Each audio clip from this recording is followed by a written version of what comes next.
ভগবান শ্রীকৃষ্ণ যখন দ্বারকা নগরী তৈরি করার পূর্বে দ্বারকা নগরীর নকশা তৈরি করবে, তখন দুনিয়ার শ্রেষ্ঠ শিল্পী বিশ্বকর্মাকে আহ্বান করেছিল দ্বারকা নগরীর ডিজাইন করে দেওয়ার জন্য। দ্বারকা নগরী যখন ডিজাইন করতে বলে ভগবান শ্রীকৃষ্ণ বিশ্বকর্মাকে, তখন এমন কিছু কথা বিশ্বকর্মা দেবকে বলেছিল যা অত্যন্ত গুরুত্বপূর্ণ এবং মানব জাতির জন্য অত্যন্ত শিক্ষামূলক। শ্রীকৃষ্ণ বিশ্বকর্মাকে বলেছিল গোকুলের দিকে যেন কোনো প্রকার দরজা, কোনো প্রকার জানালা না থাকে। এমন কথা শুনে বিশ্বকর্মা দেব হতবাক হয়ে যায়। তখন ভগবান শ্রীকৃষ্ণকে প্রশ্ন করে, হে ভগবান, কেন এই গোকুলের দিকে কেন আপনি দরজা জানালা রাখতে চান না?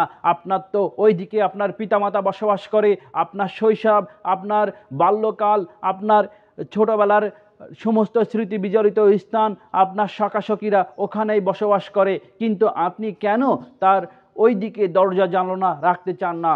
তখন শ্রীকৃষ্ণদেব এমন কথা বলেছিল, তখন শ্রীকৃষ্ণ বলেছিল, আমার ওই জায়গায় সমস্ত শৈশবের স্মৃতি, আমার বন্ধুরা, আমার সখারা, আমার ওখানে রাধারানী, আমার সমস্ত স্মৃতি বিজড়িত স্থান ওই জায়গায়। আমি যদি ওই দিকে দরজা জানালা করি, ওই দিক থেকে বাতাসে আমার শৈশবের স্মৃতি মনে পড়বে, তখন আমার বর্তমান জীবনে চলার পথে কষ্ট হবে, আমার পিছনের কথা মনে পড়বে, আমার পিছনের দিকে টান আসবে, তখন আমি বর্তমান সময়টা সুন্দরভাবে কার্য পরিচালনা করতে পারবো না, তখন আমার অনেক কার্য পরিচালনায় ব্যাঘাত সৃষ্টি হবে। তাই আমি যেন ওই দিকের পিছনের কথা না ভাবি, আমার বর্তমান সময়কে সুন্দরভাবে কাজে লাগাতে পারি, সেই জন্য আমি গোকুলের দিকে কোনো প্রকার দরজা জানালা রাখতে চাই না, যাতে আমি বর্তমান সুন্দরভাবে পরিচালনা করতে চাই। এমন কথার মধ্য দিয়ে শ্রীকৃষ্ণ আমাদের শিক্ষা দিয়ে গেছে, আমরা যেন কোনো প্রকার অতীত নিয়ে না পড়ে থাকি, অতীত নিয়ে কষ্ট না পাই,